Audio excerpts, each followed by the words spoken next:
नमस्कार, स्वागत है आपका एबीपी गंगा में। मैं हूं अवधेश। दोपहर के 3 बज गए हैं। वक्त उत्तर मागे प्रदेश का है। काशी में देश के प्रधान मोक्ष नगरी से तमिल प्रणाम।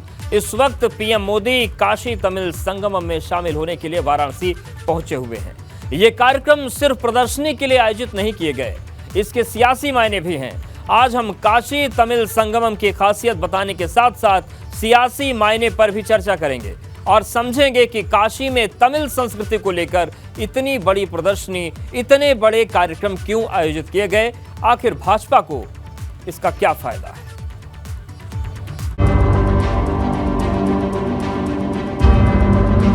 काशी में देश के प्रधान मोक्ष नगरी से तमिल प्रणाम।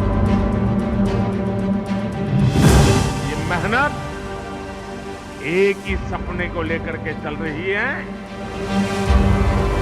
काशी तमिल संगमम का संदेश बदल रहा है देश। जी जान से जुटे हैं, मेरा देश आगे बढ़े। काशी तमिल संगमम भाजपा की सियासी साधना। 2024 में दक्षिण विजय प्लान तैयार। तमिलनाडु में फूकेंगी जान। काशी से तमिलनाडु को वडक्कम, संगमम से भाजपा की ओर बढ़ेंगे तमिलों के कदम। और आइए सबसे पहले समझते हैं कि काशी तमिल संगमम में क्या है। इसमें हथकरघा और हस्तशिल्प प्रदर्शनी लगाई गई है। ओडीओपी उत्पाद हैं, व्यंजनों का प्रदर्शन भी है, व्यंजनों की प्रदर्शनी है। इसके साथ ही साथ किताबें, वृत्तचित्र की प्रदर्शनी है। भारत के सांस्कृतिक इतिहास की जानकारी दी गई है। इसके साथ ही साथ उत्तर और दक्षिण के पर्यटन स्थलों की जानकारी है। स्वतंत्रता सेनानियों से भी परिचय होगा और कई ऐसी बातें जानने को मिलेंगी जिसके बारे में उत्तर भारत के लोग जो है वो जानकारी नहीं रखते हैं। अब सवाल यह है कि काशी तमिल संगमम का मकसद क्या है। तो आपको बता दें कि काफी रिसर्च करके, काफी प्लानिंग के बाद इस कार्यक्रम का आयोजन किया गया। इसका मकसद है उत्तर और दक्षिण भारत के बीच खाई को कम करना, क्योंकि विवाद की स्थिति कई बार बनती है और भाषा को लेकर तो बहुत ज्यादा। दोनों क्षेत्रों के विद्वानों, छात्रों से संवाद, दार्शनिकों को एक साथ लाना, व्यापार में भागीदारी बढ़ाना, शिल्पकारों, कारीगरों को एक साथ लाना और तमिल की संस्कृति को साझा करना, ये मकसद है।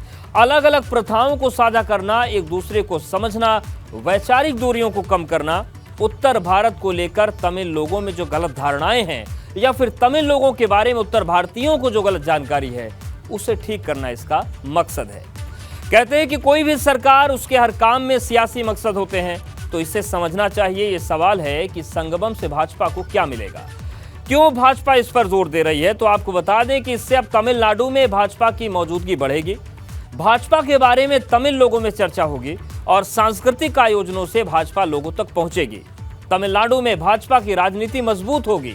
2024 में बेहतर प्रदर्शन करने में मदद मिलेगी। सत्ता में आने का सपना पूरा करने की ओर एक मजबूत कदम बढ़ेगा। तमिल लोगों के बीच भाजपा को लेकर भ्रम टूटेगा और नाराजगी दूर होगी। भाजपा के लिए अच्छा होगा सियासी तौर पर। दक्षिण भारत और भाजपा की अगर हम बात करें सियासी तौर पर, तो 5 राज्य हैं दक्षिण भारत में और 129 लोकसभा सीटें हैं। बहुत बड़ा आंकड़ा है ये। 2019 में आंध्र प्रदेश, तमिलनाडु, तेलंगाना, केरल, कर्नाटक की 129 सीटों में से भाजपा केवल 29 सीट ही जीत पाई थी, यानी कि 100 सीटों पर भाजपा को कामयाबी नहीं मिली। सिर्फ कर्नाटक में भाजपा का प्रदर्शन बेहतर रहा। तमिलनाडु में जमीन बनाने के लिए संघर्ष चल रहा है। तमिलनाडु में डीएमके कांग्रेस गठबंधन मजबूत है। लोगों से जुड़ने के लिए दक्षिण विजय रोड मैप पर काम चल रहा है। 2019 की बात करें तो कर्नाटक की 25 सीटों पर जीत हुई थी और 2019 में तेलंगाना में केवल 4 सीटें मिल पाई थी।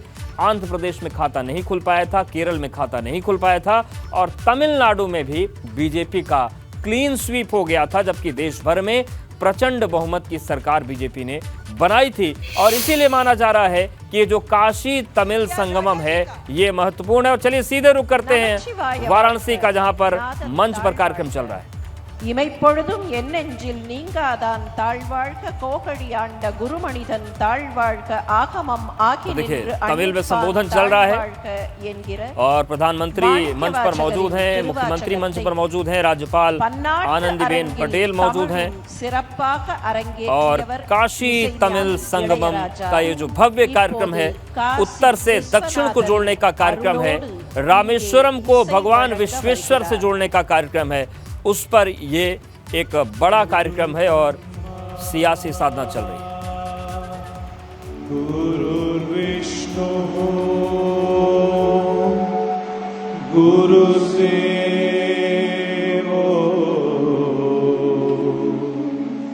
महेश्वरः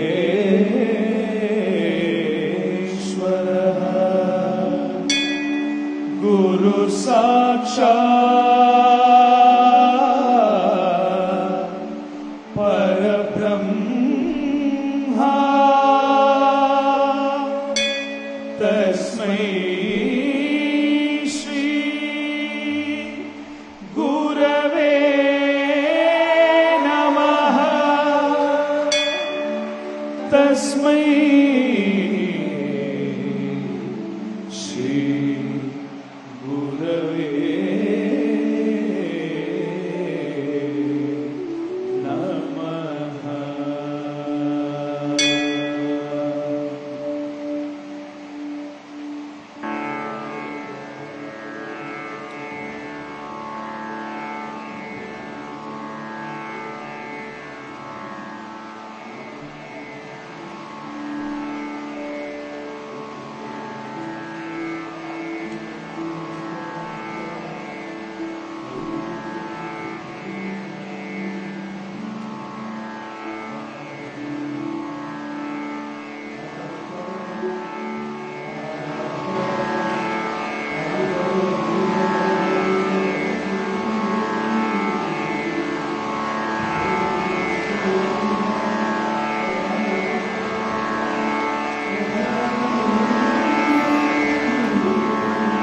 तो देखिए जो सांस्कृतिक कार्यक्रम है उनकी श्रृंखला शुरू हो गई है और संस्कृति की इन्हीं धुनों के साथ काशी तमिल संगमम का आरंभ हो रहा है।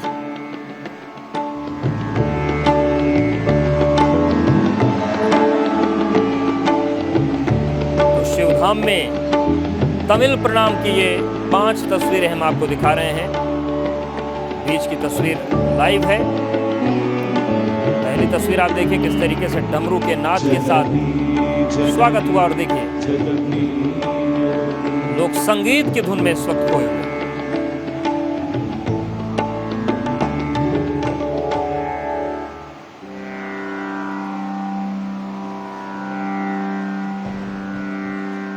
तो दक्षिण भारत के जो रंग हैं वो इस वक्त काशी में चटक हो रहे हैं और ये तस्वीरें हम आपको दिखा रहे हैं। हर हर हर हर हर हर हर हर महादेव हर हर हर हर हर हर हर हर महादेव ओम भैरव रुद्राय महारुद्राय काल रुद्राय कल्पांत रुद्राय वीर रुद्राय रुद्र रुद्राय घोर रुद्राय अघोर रुद्राय मातांड रुद्राय अंड रुद्राय ब्रह्मांड रुद्राय चंड रुद्राय प्रचंड रुद्राय दंड रुद्राय शूर रुद्राय वीर रुद्राय भव रुद्राय भीम रुद्राय अतल रुद्राय वितल रुद्राय सुदल रुद्राय महातल रुद्राय अजातल रुद्राय तलातल रुद्राय पादाल रुद्राय नमो नमः।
रुद्राय च नमस्ताम्राय चारुणाय च नमः शृङ्गाय च पशुपतये च नम उग्राय च भीमाय च नमो अग्रे वदाय च धूरे वदाय च नमो हन्त्रे च हनीयसे च नमो वृक्षेभ्यो हरिकेशेभ्यो नमः ताराय नमः शम्भवे च मयो भवे च नमः शङ्कराय च मयस्कराय च नमः शिवाय च शिवतराय च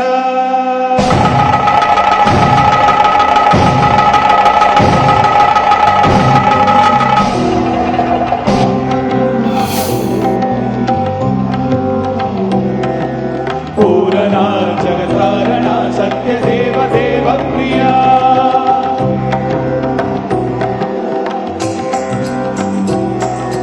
निश्चला दुष्टनिग्रह सप्तलोक संरक्षणा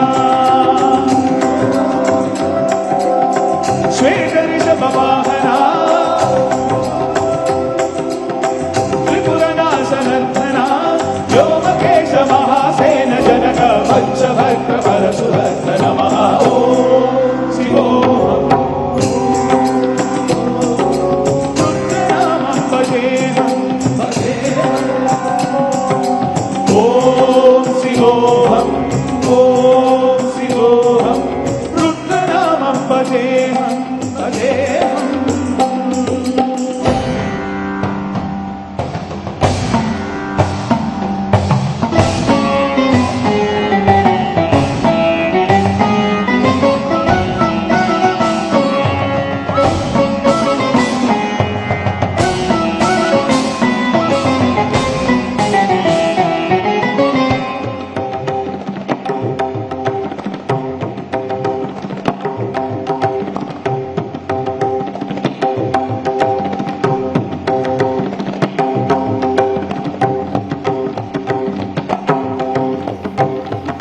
देखिए तस्वीरें हम आपको दिखा रहे हैं और सीधी तस्वीरें हैं काशी तमिल संगमम की मोक्ष नगरी से। तमिल प्रणाम। और ये कार्यक्रम चल रहा है, प्रधानमंत्री मौजूद हैं, मुख्यमंत्री मंच पर मौजूद है, राज्यपाल आनंदीबेन पटेल मौजूद हैं और जो संस्कृत के श्लोक हैं, स्तोत्र हैं, उनको संगीतबद्ध करके इस कार्यक्रम की भव्यता का आगाज हुआ है। और बात ये शुरू में की है कि रामेश्वरम दक्षिण में और उत्तर में काशी विश्वनाथ भगवान विश्वेश्वर, और उत्तर और दक्षिण के इस संगम को संस्कृत की ऋचाओं के साथ जोड़ा जा रहा है।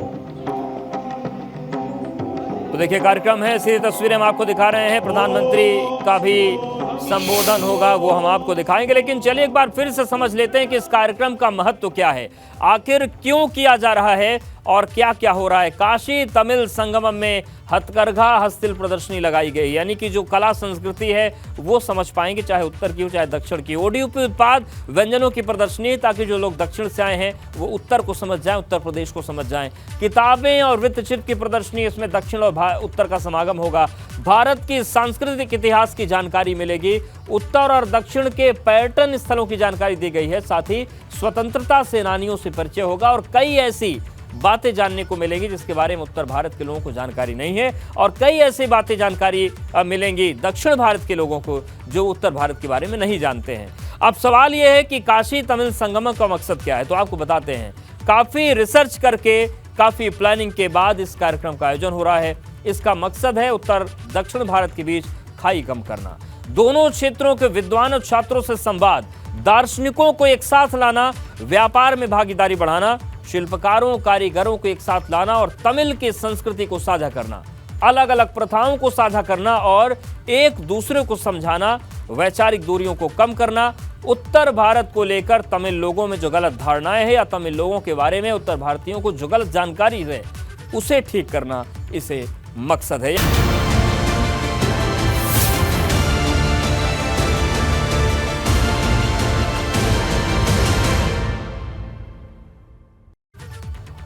तो लगातार हम बने हुए हैं मोक्ष नगरी में तमिल प्रणाम, काशी में देश के प्रधान और काशी तमिल संगमम। इस वक्त जो कार्यक्रम है उसका आगाज हो चुका है और ये देखिए हम आपको दिखा रहे हैं तस्वीरें।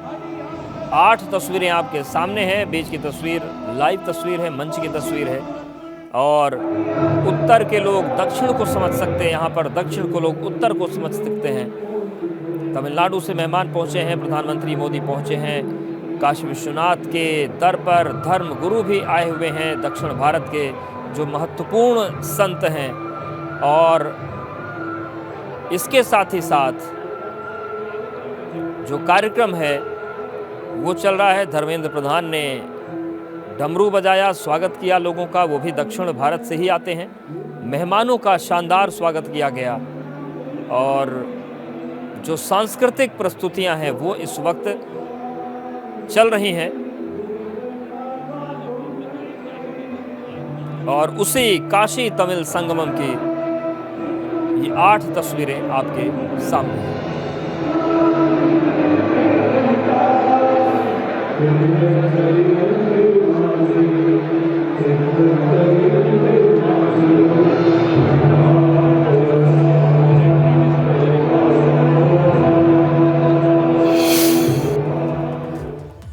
तो कार्यक्रम चल रहा है, लेकिन कहते हैं कि कोई भी सरकार हर कदम में सियासी मकसद जरूर रखती है। समझते हैं ये काशी तमिल संगमम से भाजपा को क्या मिलेगा, भाजपा क्यों जोर दे रही है। तो आपको बता दें कि इससे अब तमिलनाडु में भाजपा की मौजूदगी बढ़ेगी।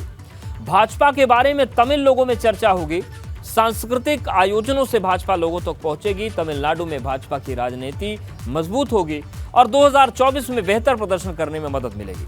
सत्ता में आने का सपना पूरा करने की ओर एक कदम है कि मजबूती के साथ सत्ता में पहुंचे, राज्य में भी सत्ता की स्थिति बने। तमिल लोगों के बीच भाजपा को लेकर भ्रम टूटे और नाराजगी दूर होगी तो भाजपा के लिए अच्छा होगा। लेकिन ये कौन सी नाराजगी है, अब इसको हम चुनावी आंकड़ों में आपको समझाते हैं। दक्षिण भारत में 5 राज्य जो आते हैं, कुल 129 सीटें हैं, आंध्र प्रदेश, तमिलनाडु, तेलंगाना, केरल और कर्नाटक में। लेकिन 2019 में जब लोकसभा चुनाव हुए थे तो तमिलनाडु, तेलंगाना, केरल, कर्नाटक की सभी 129 सीटों को मिलाकर भाजपा को केवल 29 सीटें मिली थी। सिर्फ कर्नाटक में भाजपा का बेहतर प्रदर्शन रहा। तमिलनाडु में जमीन बनाने के लिए संघर्ष चल रहा है और तमिलनाडु में डीएमके कांग्रेस गठबंधन दरअसल बहुत मजबूत है। इसे हिलाने की कोशिश की गई थी लेकिन हिल नहीं पाया। लोगों से जुड़ने के लिए दक्षिण विजय रोड मैप पर काम हो रहा है।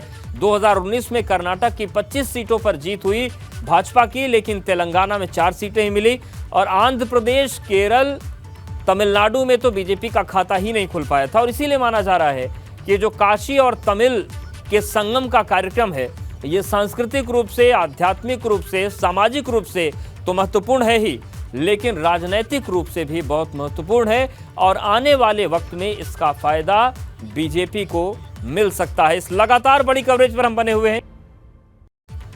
तो वाराणसी में काशी तमिल संगमम की शुरुआत हो गई है, शुभारंभ हो गया है और प्रधानमंत्री मोदी इस वक्त कार्यक्रम स्थल पर मौजूद है, मंच पर, और ये कार्यक्रम चल रहा है। जो वैदिक मंत्रोच्चार है उसके साथ कार्यक्रम का आगाज हो चुका है।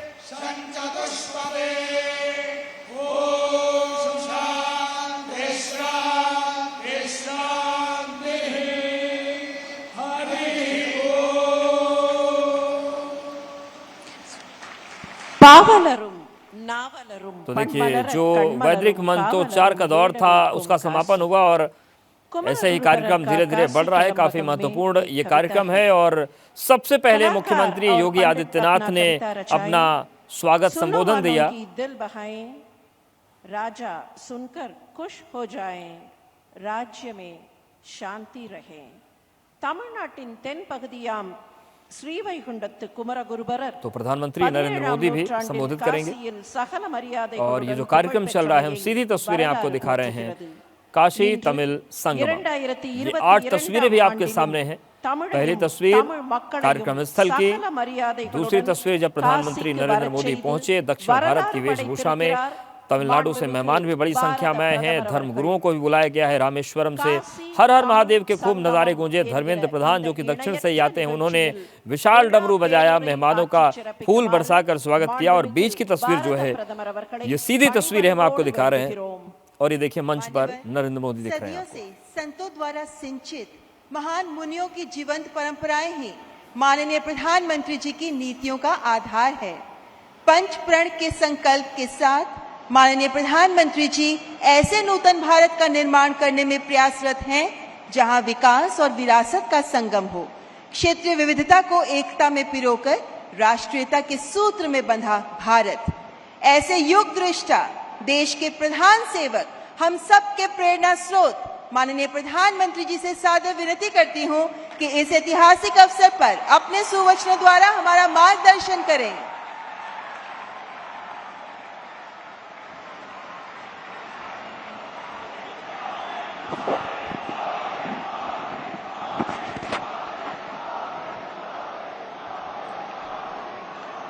हर हर महादेव। वणक्कम काशी, वणक्कम तमिलनाडु। कार्यक्रम में उपस्थित उत्तर प्रदेश की गवर्नर आनंदीबेन पटेल, मुख्यमंत्री श्रीमान योगी आदित्यनाथ जी,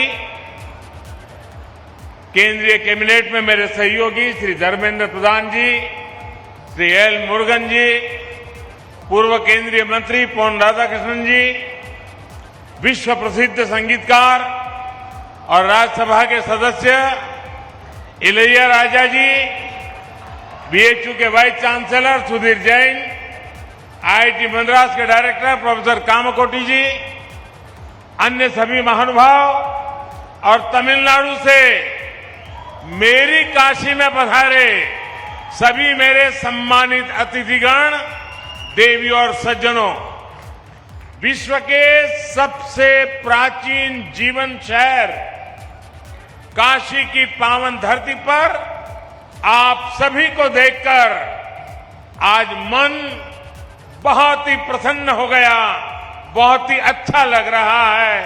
मैं आप सभी का महादेव की नगरी काशी में काशील तमिल संगमम में हृदय से स्वागत करता हूं। இந்த நிகழ்ச்சியிலே கலந்து கொண்டு சிறப்பித்துக் கொண்டிருக்கும் உத்தரப்பிரதேச மாநில கவர்னர் திருமதி ஆனந்திபென் அவர்களே, உத்தரப்பிரதேச மாநில முதல்வர் யோகி ஆதித்யநாத் அவர்களே, மத்திய அமைச்சரவையில் என்னுடைய சகாக்கள் தர்மேந்திர பிரதான் அவர்களே, முருகன் அவர்களே, உலக புகழ்பெற்ற இசையமைப்பாளர் இசைஞானி இளையராஜா அவர்களே, முன்னாள் மத்திய அமைச்சர் பொன் ராதாகிருஷ்ணன் அவர்களே, மேலும் இங்கே வந்திருக்கின்ற பெரியோர்களே, தாய்மார்களே, உலகத்திலேயே பழமையான வாழ்க்கை வரலாற்றை கொண்டிருக்கின்ற இந்த காசி மாநகருக்கு காசி தமிழ்ச் சங்கமம் என்ற நிகழ்ச்சியிலே கலந்து கொள்வதற்காக தமிழகத்திலிருந்து வந்திருக்கின்ற என்னுடைய விருந்தினர்களே, உங்கள் அனைவரையும் வருக வருக என வரவேற்று வணக்கத்தை தெரிவித்துக் கொள்கிறேன். हमारे देश में संगमों की बड़ी महिमा, बड़ा महत्व रहा है। नदियों और धाराओं के संगम से लेकर विचारों, विचारधाराओं, ज्ञान, विज्ञान और समाजों, संस्कृतियों के हर संगम को हमने सेलिब्रेट किया है। ये सेलिब्रेशन वास्तव में भारत की विविधताओं और विशेषताओं का सेलिब्रेशन है और इसलिए काशील तमिल संगमम अपने आप में विशेष है, अद्वितीय है। நம்முடைய இந்திய திருநாட்டில் சங்கம திருவிழாக்கள், சங்கமங்கள் எப்போதுமே மிக சிறப்பாக கொண்டாடப்படுகின்றன. அது நதிகளின் சங்கமமாக இருக்கட்டும், கொள்கைகள் எண்ணங்களின் சங்கமமாக இருக்கட்டும், ஞானம் விஞ்ஞானம் போன்றவற்றின் சங்கமமாக இருக்கட்டும், சமூகம் கலாச்சாரம் இவற்றின் சங்கமமாக இருக்கட்டும், சங்கமம் ஒவ்வொன்றையும் நாம் ஒரு விழாவாக கொண்டாடி வருகிறோம். இந்த நாடு பல வேற்றுமைகள், சிறப்புகள் கொண்ட ஒரு நாடு. அதை கொண்டாடவே இப்படிப்பட்ட ஒரு சங்கம திருவிழா காசி தமிழ் சங்கமம் தன்னுடைய இந்த விளையாட்டு விழா நிகழ்ச்சிகளிலே ஒரு தனித்துவம் சிறப்பு கொண்டிருக்கிறது. आज हमारे सामने एक और पूरे भारत को अपने आप में समेटे हमारी सांस्कृतिक राजधानी काशी है, तो दूसरी ओर भारत की प्राचीनता और गौरव का केंद्र हमारा तमिलनाडु और तमिल संस्कृति है। ये संगम भी गंगा यमुना के संगम जितना ही पवित्र है। ये गंगा यमुना जितनी ही अनंत संभावनाओं और सामर्थ्य को समेटे हुए है। காசி என்ற இந்த திருநகரம் பழமை வாய்ந்தது, சிறப்பு வாய்ந்தது. அதைப் போலவே தமிழ்நாடும் பழமை வாய்ந்தது, கலாச்சார பெருமை வாய்ந்தது. இந்த இரண்டு நகரங்களின் சங்கமம் இங்கே இந்த நிகழ்ச்சியின் மூலமாக, இந்த ஒரு மாத கால நிகழ்ச்சியின் மூலமாக நடக்கவிருக்கிறது. मैं काशी और तमिलनाडु के सभी लोगों का इस आयोजन के लिए हार्दिक बधाई देता हूं। मैं देश के शिक्षा मंत्रालय और उत्तर प्रदेश सरकार को भी शुभकामनाएं देता हूं, जिन्होंने एक माह के इस व्यापक कार्यक्रम को साकार किया है। इसमें बीएचयू और आईआईटी मद्रास जैसे महत्वपूर्ण शिक्षा संस्थान भी सहयोग कर रहे हैं। विशेष रूप से मैं काशी और तमिलनाडु के विद्वानों का, छात्रों का अभिनंदन करता हूं। காசியில் உள்ள மக்களுக்கும் தமிழ்நாட்டு மக்களுக்கும் நான் என்னுடைய நன்றியை தெரிவித்துக் கொள்கிறேன். நாட்டின் கல்வி அமைச்சகம், உத்தரப்பிரதேசத்தின் மாநில அரசு இரண்டும் இணைந்து இந்த விழாவுக்கான ஏற்பாடுகளை செய்திருக்கிறது. பனாரஸ் இந்து யூனிவர்சிட்டி, ஐஐடி மெட்ராஸ் இரண்டும் இணைந்து ஏற்பாடுகளை கவனித்திருக்கிறது. குறிப்பாக தமிழ்நாட்டின் வித்வான்களுக்கு நான் என்னுடைய நன்றியை தெரிவித்துக் கொள்கிறேன். साथियों, हमारे यहां ऋषियों ने कहा है, एको अहम बहुश्याम, अर्थात एक ही चेतना अलग अलग रूपों में प्रकट होती है। काशी और तमिलनाडु के कॉन्टेक्स्ट में इस फिलॉसफी को हम साक्षात देख सकते हैं। நண்பர்களே, நம் நாட்டில் ஒரு கொள்கை உள்ளது. ஏகோ அகம் பகுஷ்யாம் என்பது அந்த கொள்கை. அதாவது ஒரே உண்மை, ஆனால் அது பல ரூபங்களில் வெளிப்படுகிறது என்பதாகும். காசியும் தமிழ்நாடும் இந்த விஷயத்தில் ஒன்றிணைந்து இருக்கிறது என்பது என்னுடைய எண்ணம். काशी और तमिलनाडु दोनों ही संस्कृति और सभ्यता के टाइमलेस सेंटर्स हैं। दोनों क्षेत्र संस्कृत और तमिल जैसी विश्व की सबसे प्राचीन भाषाओं के केंद्र है। काशी में बाबा विश्वनाथ है, तो तमिलनाडु में भगवान रामेश्वरम का आशीर्वाद है। काशी और तमिलनाडु दोनों शिवमय है, दोनों शक्तिमय है। एक स्वयं में काशी है, तो तमिलनाडु में दक्षिण काशी है। काशी कांची के रूप में दोनों की सप्तपुरियों में अपनी महत्ता है। காசியும் தமிழ்நாடும் இரண்டுமே தன்னுடைய கலாச்சாரத்தில் சிறந்து விளங்குகிறது. இரண்டு இடங்களும் வடமொழி சம்ஸ்கிருதம், தமிழ் இரண்டு மொழிகளிலும் சிறந்து விளங்குகிறது. காசியினுடைய பாபா விஸ்வநாத்தும் ராமேஸ்வரத்தினுடைய ராமேஸ்வரரும் பெருமை சேர்க்கிறார்கள். காசி தமிழ்நாடு இரண்டும் சிவமயமானது, சக்திமயமானது.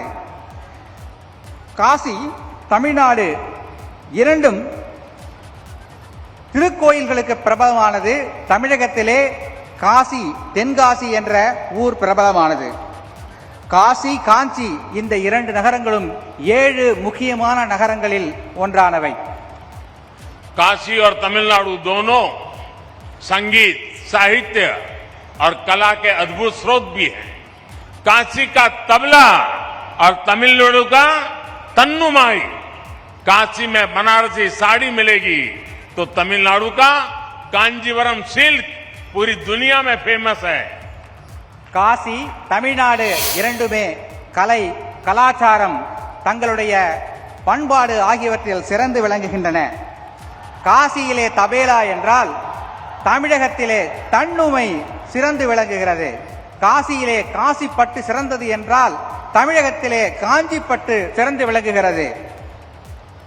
दोनों भारतीय अध्यात्म के सबसे महान आचार्यों की जन्मभूमि और कर्मभूमि है. काशी भक्त तुलसी की धरती तो तमिलनाडु संत तिरुवल्लुवर की भक्ति भूमि. आप जीवन के हर क्षेत्र में, लाइफ के हर डायमेंशन में काशी और तमिलनाडु के अलग अलग रंगों में इस एक जैसी ऊर्जा के दर्शन कर सकते हैं. காஞ்சியும் தமிழ்நாடும் பல்வேறு தலைவர்கள், யுக புருஷர்களின் ஜென்மபூமி. காசியிலே துளசிதாசர் பிறந்தார் என்றால் தமிழகத்திலே திருவள்ளுவர் பிறந்து தமிழின் பெருமையை வளப்படுத்தி இருக்கிறார். உங்களுடைய வாழ்க்கையில் பல்வேறு வகையான தத்துவங்களை இந்த காசியும் தமிழ்நாடும் அளிக்க வல்லது என்பதை நான் சொல்ல விரும்புகிறேன். आज भी तमिल विवाह परंपरा में काशी यात्रा का जिक्र होता है. यानी तमिल युवाओं के जीवन की नई यात्रा से काशी यात्रा को जोड़ा जाता है. ये है तमिल दिलों में काशी के लिए अविनाशी प्रेम, जो न अतीत में कभी मिटा न भविष्य में कभी मिटेगा. यही एक भारत श्रेष्ठ भारत की वो परंपरा है जिसे हमारे पूर्वजों ने जिया था. और आज ये काशी तमिल संगमम फिर से उसके गौरव को आगे बढ़ा रहा है. தமிழகத்தின் திருமணங்களிலே காசி யாத்திரை என்று ஒரு நிகழ்ச்சி உண்டு. தன்னுடைய வாழ்க்கையின் ஒரு புதிய அத்தியாயத்தை தொடங்கும் முன்னர் திருமணத்தின் மணமகன் காசி யாத்திரை செல்வதாக அங்கே ஒரு வழக்கம் உண்டு. இவ்வாறு காசிக்கும் தமிழ்நாட்டிற்கும் இடையே ஒரு நீண்ட பந்தம் நெடுங்காலமாக இருந்து வருகிறது. साथियों, काशी के निर्माण में, काशी के विकास में भी तमिलनाडु ने अभूतपूर्व योगदान दिया है. तमिलनाडु में जन्मे डॉक्टर सर्वपल्ली राधाकृष्णन बीएचयू के पूर्व कुलपति थे. उनके योगदान को आज भी बीएचयू याद करता है. श्री राजेश्वर शास्त्री जैसे तमिल मूल के प्रसिद्ध वैदिक विद्वान काशी में रहे. उन्होंने रामघाट पर सांगवेद विद्यालय की स्थापना की. ऐसे ही पट्टाभिराम शास्त्री जी, जो कि हनुमान घाट में रहते थे, उन्हें भी काशी के लोग याद करते हैं. காசியை நிர்மாணித்ததில், காசியின் வளர்ச்சியில் தமிழர்களின் பங்கு பல உள்ளது. எடுத்துக்காட்டாக சர்வப்பள்ளி ராதாகிருஷ்ணன் அவர்கள் பனாரஸ் இந்து யூனிவர்சிட்டியின் வளர்ச்சிக்கு பெரும் பங்காற்றியுள்ளார். இதனை இன்றும் பனாரஸ் இந்து யூனிவர்சிட்டி நினைத்து பார்க்கிறது. இவர் மட்டுமல்ல, ராஜேஸ்வர் சாஸ்திரி என்பவர் ராம்காட் பகுதியில் ஒரு சாமவேத பாடசாலை நிறுவி இங்கே வேதம் வளர துணை புரிந்திருக்கிறார். மேலும் பட்டாபிராம் சாஸ்திரி என்பவர் ஹனுமான்காட் பகுதியில் வாழ்ந்து அங்கே ஒரு திருக்கோவிலையும் நிர்மாணித்திருக்கிறார். आप काशी भ्रमण करेंगे तो देखेंगे कि हरिश्चंद्र घाट पर काशी काम कोटीश्वर पंचायतन मंदिर है, जो कि एक तमिलियन मंदिर है. केदार घाट पर भी 200 वर्ष पुराना कुमार स्वामी मठ है तथा मार्कंडेय आश्रम है. यहां हनुमान घाट और केदार घाट के आसपास बड़ी संख्या में तमिलनाडु के लोग रहते हैं, जिन्होंने पीढ़ियों से काशी के लिए अभूतपूर्व योगदान दिए हैं. இங்கே நீங்கள் காசி நகரை சுற்றி பார்க்கவிருக்கிறீர்கள். ஹரிச்சந்திர காட் என்கின்ற அந்த படித்துறைக்கு அருகிலே காசி காமகோட்டீஸ்வர் பஞ்சாயத்தன் திருக்கோயில் அமைந்திருக்கிறது. அதனை பார்ப்பீர்கள். இது தமிழ்நாட்டின் ஒரு பண்பாட்டை காட்டுகின்ற ஒரு கோயில். அதுபோலவே கேதார்காட் பகுதியில் 200 வருட பழமையான குமாரசாமி மடமும் மார்க்கண்டேய ஆசிரமும் இருக்கிறது. ஹனுமான்காட் பகுதியில் தமிழ்நாட்டை சேர்ந்த பலர் வசிக்கிறார்கள். இவற்றையெல்லாம் நீங்கள் இந்த காசியை சுற்றி பார்க்கும்போது பார்ப்பீர்கள். तमिलनाडु की एक और महान विभूति महान कवि श्री सुब्रमण्यम भारती जी, जो कि महान स्वतंत्रता सेनानी भी थे, वो भी कितने समय तक काशी में रहे। यही मिशन कॉलेज और जयनारायण कॉलेज में उन्होंने पढ़ाई की थी। काशी से वो ऐसे जुड़े कि काशी उनका हिस्सा बन गई। कहते हैं कि अपनी पॉपुलर मूछें भी उन्होंने यही रखी थी। ऐसे कितने ही व्यक्तित्वों ने, कितनी ही परंपराओं ने, कितनी ही आस्थाओं ने काशी और तमिलनाडु को राष्ट्रीय एकता के सूत्र से जोड़कर रखा है। अब बीएचयू ने सुब्रमण्यम भारती के नाम से चेयर की स्थापना करके अपना गौरव और बढ़ाया है। தமிழ்நாட்டை சேர்ந்த மற்றொரு மிகவும் முக்கியமான நபர் மகாகவி சுப்பிரமணிய பாரதியார் இங்கே காசியிலே வாழ்ந்திருக்கிறார். பல ஆண்டு காலம் வாழ்ந்திருக்கிறார். அவர் இங்கே மிஷன் கல்லூரியிலும் ஜெயநாராயண் கல்லூரியிலும் படித்திருக்கிறார். காசியிலேதான் அவர் தன்னுடைய முறுக்கு மீசையை வைக்க ஆரம்பித்தார் என்று சொல்லுகிறார்கள். நம்முடைய பனாரஸ் இந்து யூனிவர்சிட்டி பாரதியார் இருக்கை என்ற ஒரு இருக்கையை ஏற்படுத்தி பாரதியாரையும் தமிழையும் சிறப்பிக்கவிருக்கிறது. साथियों, काशी तमिल संगमम का ये आयोजन तब हो रहा है जब भारत ने अपनी आजादी के अमृत काल में प्रवेश किया है। अमृत काल में हमारे संकल्प पूरे देश की एकता और एकजुट प्रयासों से पूरे होंगे। भारत वो राष्ट्र है जिसने हजारों वर्षों से संबो मनासी जानताम के मंत्र से एक दूसरे के मनों को जानते हुए, सम्मान करते हुए स्वाभाविक सांस्कृतिक एकता को जिया है. காஷ்மீர் காசி தமிழ் சங்கமம் என்ற இந்த நிகழ்ச்சி சுதந்திரத்தின் அமிர்த காலமான இந்த தொடக்க காலத்தில் நடைபெறுகிறது. நம்முடைய நாட்டில் சம்போ மனசி ஜான்தாம் என்ற ஒரு பழமொழி உண்டு. இதன் பொருள் என்னவென்றால், ஒருவருக்கொருவர் மனதை புரிந்து கொண்டு நடக்க வேண்டும் என்பதுதான் இந்த காசி தமிழ்ச் சங்கமம் நிகழ்ச்சி இதைத்தான் வெளிப்படுத்துகிறது. हमारे देश में सुबह उठकर सौराष्ट्र सोमनाथम से लेकर सेतु बंधे तु रामेशम तक 12 ज्योतिर्लिंगों के स्मरण की परंपरा है. हम देश की आध्यात्मिक एकता को याद करके हमारा दिन शुरू करते हैं. हम स्नान करते समय, पूजा करते समय भी मंत्र पढ़ते हैं. गंगे च यमुने चैव गोदावरी सरस्वती नर्मदे सिंधु कावेरी जले अस्मिन् सन्निधिम कुरु. अर्थात गंगा यमुना से लेकर गोदावरी और कावेरी तक सभी नदियां हमारे जल में निवास करें. यानी हम पूरे भारत की नदियों में स्नान करने की भावना करते हैं. நாம் காலையில் எழுந்ததும் சொல்லுகின்ற ஒரு மந்திர ஸ்லோகம் என்னவென்றால், சௌராஷ்டிரே சோமநாதம் என்பதிலிருந்து தொடங்கி சேதுபந்தேது ராமேஸ்வர் என்ற அந்த 12 ஜோதிர்லிங்கங்களை பற்றி நாம் சொல்லி அவற்றை மனதிலே நினைத்து நம்முடைய நாளை தொடங்குகிறோம். இவ்வாறு தேச ஒற்றுமை உணர்வை தூண்டுகின்ற அந்த ஒரு ஸ்லோகத்தோடு தான் நமது நாள் தொடங்குகிறது. அது மட்டுமல்ல, பூஜை செய்யும் போதும் குளிக்கும் போதும் கங்கேஜ யமுனே தெய்வ கோதாவரி சரஸ்வதி நர்மதே சிந்து காவேரி ஜலேஸ்மின் சந்நிதிம் குரு என்கின்ற மந்திரத்தை சொல்லுகிறோம். இதன் பொருள் என்னவென்றால், கங்கை, யமுனை, கோதாவரி, காவேரி போன்ற அந்த புனித நதிகளின் ஆசீர்வாதங்கள், அதிலே குளித்த புண்ணியம் நமக்கு கிடைக்கட்டும் என்பதாகும். இவ்வாறு தேச ஒற்றுமை என்பதைத்தான் இந்த மந்திரங்கள் எல்லாம் நமக்கு உணர்த்துகின்றன. हमें आजादी के बाद हजारों वर्षों की इस परंपरा को, इस विरासत को मजबूत करना था.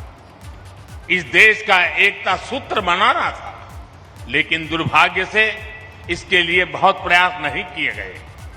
काशी तमिल संगमम आज इस संकल्प के लिए एक प्लेटफॉर्म बनेगा. ये हमें हमारे इस कर्तव्यों का बोध कराएगा और राष्ट्रीय एकता को मजबूत करने के लिए ऊर्जा देगा. சுதந்திரம் அடைந்த பிறகு நாம் இந்த தேச ஒற்றுமையை வளர்க்கும் இந்த செயலை செய்து நாட்டை வளப்படுத்தி இருக்க வேண்டும். ஆனால் பல்வேறு காரணங்களாக இது நடக்காமல் போய்விட்டது. இப்போது இந்த காசி தமிழ்ச்சங்கமம் என்ற இந்த போன்ற நிகழ்ச்சிகளின் மூலம் தேச ஒற்றுமையை வளர்க்கின்ற பணியை நாம் செய்யவிருக்கிறோம். साथियों, भारत का स्वरूप क्या है, शरीर क्या है, ये विष्णु पुराण का एक श्लोक हमें बताता है, जो कहता है उत्तरम यत् समुद्रस्य हिमाद्रश्चैव दक्षिणम वर्षम तद भारतम नाम भारतीयत्र संतति ही। अर्थात भारत वो जो हिमालय से हिंद महासागर तक की सभी विविधताओं और विशेषताओं को समेटे हुए हैं और उसकी हर संतान भारतीय है.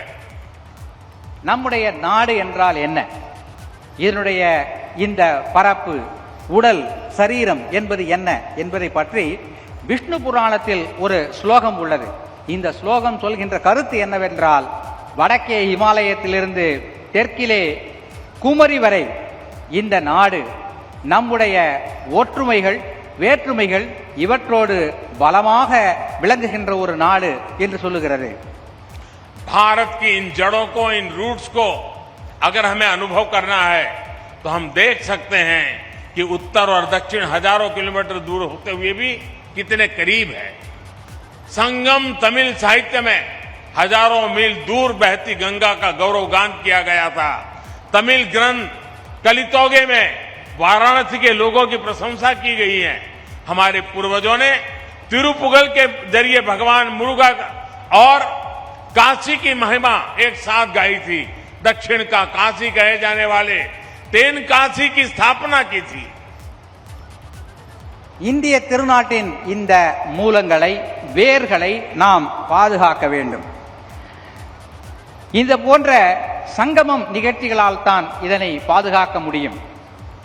தமிழின் சங்க இலக்கியத்தில் பல்வேறு காசியை பற்றிய செய்திகள் கிடைக்கின்றன. கலித்தொகையில் செய்திகள் கிடைக்கின்றன. திருப்புகழில் காசியை பற்றியும் முருகனை பற்றியும் பாடப்பட்ட பாடல்கள் கிடைக்கின்றன. தமிழகத்திலே தென்காசி என்ற ஒரு ஊர் இருக்கிறது என்பது உங்களுக்கெல்லாம் தெரியும். साथियों, ये भौतिक दूरियां और ये भाषा भेद को तोड़ने वाला अपनत्व ही था जो स्वामी कुमार गुरु पर तमिलनाडु से काशी आए और इसे अपनी कर्मभूमि बनाया था. धर्मापुरम आधीनम के स्वामी कुमार गुरु पर ने यहां केदार घाट पर केदारेश्वर मंदिर का निर्माण कराया था. बाद में उनके शिष्यों ने तंजावुर जिले में कावेरी नदी के किनारे काशी विश्वनाथ मंदिर की स्थापना की थी. பரப்பளவின் அடிப்படையிலான இந்த தூரம் எப்படி குறுகிவிட்டது என்பதை இங்கே பார்க்கிறீர்கள் அல்லவா? இத்தகைய ஒரு எண்ணத்தை குமரகுருபர சுவாமிகள் காட்டியுள்ளார். அவர் தமிழகத்திலிருந்து இங்கே வந்து கேதார்காட் பகுதியில் ஒரு மடத்தை நிறுவி தமிழையும் பாரதத்தின் ஒற்றுமையையும் நிலைநாட்டினார். பிறகு தமிழ்நாட்டிற்கு சென்று தஞ்சாவூர் மாவட்டத்தில் காசி விஸ்வநாதர் கோயில் ஒன்றையும் நிர்மாணித்தார். मनोन्मणियम सुंदर नार जी ने तमिलनाडु के राज्य गीत तमिल ताई वार्तु को लिखा है. कहा जाता है कि उनके गुरु कोड़गा नल्लूर सुंदरर स्वामीगल जी ने काशी के मणिकर्णिका घाट पर काफी समय बिताया था. खुद मनोन्मणियम सुंदर नार जी पर भी काशी का बहुत प्रभाव था. तमिलनाडु में जन्म लेने वाले रामानुजाचार्य जैसे संत भी हजारों मील चलकर काशी से कश्मीर तक की यात्रा करते थे. आज भी उनके ज्ञान को प्रमाण माना जाता है. மனோன்மணியம் சுந்தரனார் அவருடைய குருநாதர். மனோன்மணியம் சுந்தரனார் தமிழ்தாய் வாழ்த்தினை எழுதியவர். அவருடைய குருநாதர் கோடகநல்லூர் சுந்தர சுவாமிகள் என்று அழைக்கப்படுபவர். இங்கே மணிகர்ணிகா காட் என்கின்ற அந்த படித்துறை அருகிலே வந்து சில காலம் வாழ்ந்து அங்கே ஒரு திருக்கோவிலையும் அமைத்திருக்கிறார். श्री राजगोपालाचारी जी की लिखी रामायण और महाभारत से दक्षिण से उत्तर तक पूरा देश आज भी इंस्पिरेशन लेता है. मुझे याद है मेरे एक टीचर ने मुझे कहा था कि तुमने रामायण और महाभारत तो पढ़ ली होगी, लेकिन अगर इसे गहराई से समझना है तो जब भी तुम्हें मौका मिले तुम राजा जी ने जो रामायण और महाभारत लिखेंगे वो पढ़ोगे तो तुम्हें कुछ समझ आएगा. मेरा अनुभव है रामानुजाचार्य और शंकराचार्य से लेकर राजा जी और सर्वपल्ली राधाकृष्ण जी तक दक्षिण के विद्वानों ने भारतीय दर्शन को समझे बिना हम भारत को नहीं जान सकते. ये महापुरुष है, उनको हमें समझना होगा. தமிழகத்தின் சக்கரவர்த்தி ராஜகோபாலாச்சாரியார் அவர்கள் ராமாயணத்தையும் மகாபாரதத்தையும் எழுதியிருக்கிறார். என்னுடைய ஆசிரியர் எங்களிடத்திலே சொன்னார், நீ ராமாயணத்தையும் மகாபாரதத்தையும் படித்திருக்கலாம், ஆனால் சக்கரவர்த்தி ராஜகோபாலாச்சாரியார் எழுதிய இந்த இரு காவியங்களையும் நீ படிக்கவில்லை என்றால் அது முழுமை பெறாது என்று அவர் சொன்னார். என்னுடைய அனுபவத்தில் ராமானுஜாச்சாரியார், சங்கராச்சாரியார் ஆகியோர் தென்னகத்திலிருந்து வட இந்தியா வந்து காசி காஷ்மீர் முதல் சென்று இங்கே ஒரு ஒற்றுமை உணர்வை ஏற்படுத்தி இருக்கிறார்கள். அந்த ஒற்றுமை உணர்வை நாம் பாதுகாத்து வளர்த்திட வேண்டும். साथियों, आज भारत ने अपनी विरासत पर गर्व का पंच प्राण सामने रखा है. दुनिया में किसी भी देश के पास कोई प्राचीन विरासत होती है तो वो देश उस पर गर्व करता है, उसे गर्व से दुनिया के सामने प्रमोट करता है. हम इजिप्ट के पिरामिड से लेकर इटली के कोलोसियम और पीसा की मीनार तक ऐसे कितने ही उदाहरण देख सकते हैं. பாரதத்தின் பழம் பெருமையை, பழைய கால வளர்ச்சியை நாம் இன்று பார்க்கிறோம். உலகத்தில் உள்ள பல நாடுகள் தங்களிடம் உள்ள பழமையான சில செய்திகளை உலகிற்கு வெளிச்சம் போட்டு காட்டுகின்றன. எடுத்துக்காட்டாக எகிப்தில் உள்ள பிரமிடுகள், இத்தாலியில் உள்ள கொலாசியம் போன்றவை. இவற்றையெல்லாம் உலகிற்கு எடுத்து அவர்கள் சொல்லுகிறார்கள். हमारे पास भी दुनिया की सबसे प्राचीन भाषा तमिल है. आज तक ये भाषा उतनी ही पॉपुलर है, उतनी ही लाइव है. दुनिया में लोगों को पता चलता है कि विश्व की ओल्डेस्ट लैंग्वेज भारत में है तो उन्हें आश्चर्य होता है, लेकिन हम उसके गौरवगान में पीछे रहते हैं. இந்தியாவிலும் நம்முடைய திருநாட்டிலும் பழமையான ஒரு விஷயம் உள்ளது. அது என்னவென்றால் தமிழ் மொழி. இந்த தமிழ் மொழியின் பழம் பெருமையை நாம் உலகிற்கு எடுத்துச் சொல்ல வேண்டும். இந்தியாவிலே இப்படிப்பட்ட ஒரு பழமையான மொழி இருக்கிறது என்பதை கேட்டு உலக மக்கள் மிகவும் ஆச்சரியமடைகிறார்கள். அந்த மொழியை நாம் கௌரவம் தந்து வளர்க்க வேண்டும், பாராட்ட வேண்டும். ये हम 130 करोड़ देशवासियों की जिम्मेदारी है कि हमें तमिल की इस विरासत को बचाना भी है, उसे समृद्ध भी करना है. अगर हम तमिल को भुलाएंगे तो भी देश का नुकसान होगा और तमिल को बंधनों में बांध कर रखेंगे तो भी इसका नुकसान है. हमें याद रखना है, हम भाषा भेद को दूर करें, भावनात्मक एकता कायम करें. இந்திய திருநாட்டின் 130 கோடி மக்களின் கடமை தமிழ் மொழியை காக்க வேண்டும். நாம் தமிழ் மொழியை காக்க தவறினால் நம் நாட்டிற்கு நஷ்டம் ஏற்படும். அவ்வாறு தமிழ் மொழியை காக்க தவறினால் தமிழ் மொழிக்கும் நஷ்டம் ஏற்படும். எனவே நம் இடையே உள்ள மொழி பேதங்களை எல்லாம் தவிர்த்து தமிழ் மொழி போன்ற பழமையான மொழியை நாம் பாதுகாத்து வளர்த்திட வேண்டும். साथियों, काशिल तमिल संगमम मैं मानता हूं ये शब्दों से ज्यादा अनुभव का विषय है.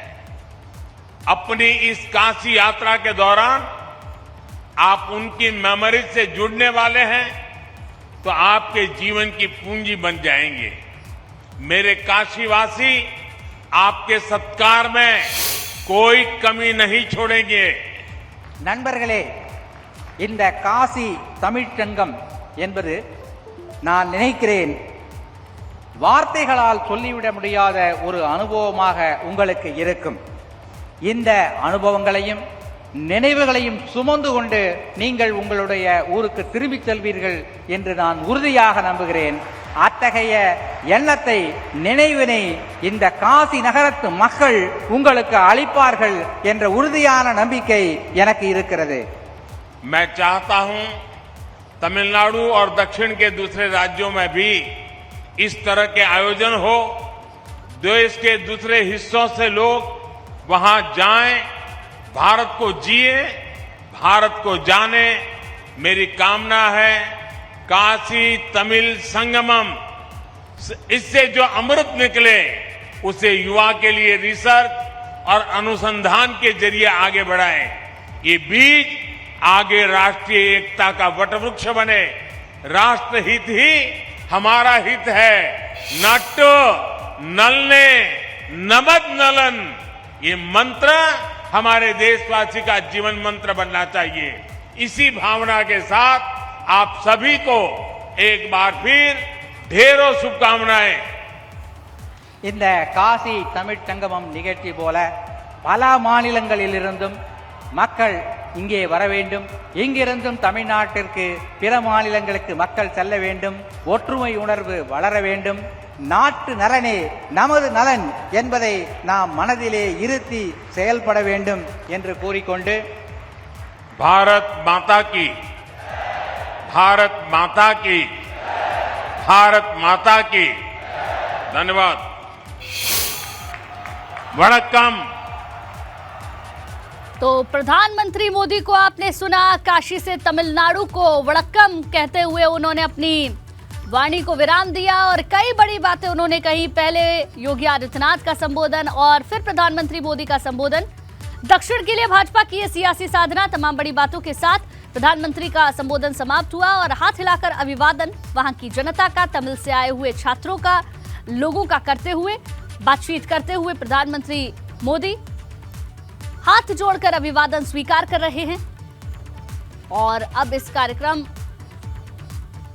का समापन की ओर पूरा कार्यक्रम हाथ जोड़कर सभी लोगों का अभिवादन करते हुए मंच से जाते हुए प्रधानमंत्री मोदी तस्वीरों में नजर आ रहे हैं। तो 2024 के लिए दक्षिण विजय का प्लान भारतीय जनता पार्टी ने तैयार कर लिया है और जिसकी हुंकार काशी से भरी गई है। देश के प्रधान का तमिल प्रणाम एक एक तस्वीर को दिखाती है। 4 तस्वीरें इस पूरे कार्यक्रम को दिखाती 4 तस्वीरें इस वक्त आपको हम दिखा रहे हैं। काशी तमिल संगमम जिसका उद्घाटन हुआ है, रेलवे स्टेशन पर मेहमानों का स्वागत जब हुआ उस दौरान की ये तस्वीर। शिव की नगरी में तमाम मेहमान पहुंचे हैं। काशी विश्वनाथ मंदिर में धर्मगुरु भी पहुंचे और उनकी मेहमान नवाजी भी की गई। और इसके साथ ही अलग वेशभूषा में इस बार प्रधानमंत्री मोदी नजर आए, तमिल के अंदाज में ही, तेलुगु अंदाज में ही नजर आए और कई बड़ी बातें उन्होंने काशी को लेकर, तमिलनाडु को लेकर, रामेश्वरम को लेकर, काशी विश्वनाथ को लेकर कही। तो ये बड़ा कार्यक्रम जिससे जुड़ी 4 तस्वीरें हम आपको दिखा रहे हैं। पहले से तमाम तैयारियां चल रही थी। 12 महंत यहां पर पहुंचे थे। जब प्रधानमंत्री मोदी पहुंचे तो उनकी अगवानी करने के लिए खुद योगी आदित्यनाथ और आनंदीबेन पटेल मौजूद थे, मंच पर पहुंचे और उसके बाद संबोधन उनका हुआ। तो 24 से पहले तमिल साधना के तौर पर अपने आप को मजबूत करती हुई भारतीय जनता पार्टी, जिसकी हुंकार काशी से भरी गई है और उसी से जुड़ी हुई ये तस्वीरें भी हम आपको दिखा रहे हैं। शिव के धाम में तमिल प्रणाम किया गया है। 3000 लोग करीब पहुंचे थे तमिल समुदाय से। इसके साथ साथ 12,000 की संख्या करीब बताई जा रही है जो दर्शक दीर्घा में लोग बैठे, जिन्होंने प्रधानमंत्री मोदी को सुना, उससे पहले योगी आदित्यनाथ को सुना। पहले से तैयारियां और जो खास मेहमान आने वाले थे उनकी मेहमान नवाजी भी बिल्कुल उसी तौर पर की गई है। और अब कार्यक्रम समापन की ओर। 75 करीब स्टॉल्स बताई जा रही हैं जो स्टॉल्स वहां पर लगी हैं। प्रदर्शनी भी लगाई गई है जिसका अवलोकन प्रधानमंत्री मोदी को करना है और उनके संबोधन के बाद संभवतः वो उन स्टॉल्स का अवलोकन करेंगे, उन प्रदर्शनियों को देखेंगे और कार्यक्रम समापन की ओर।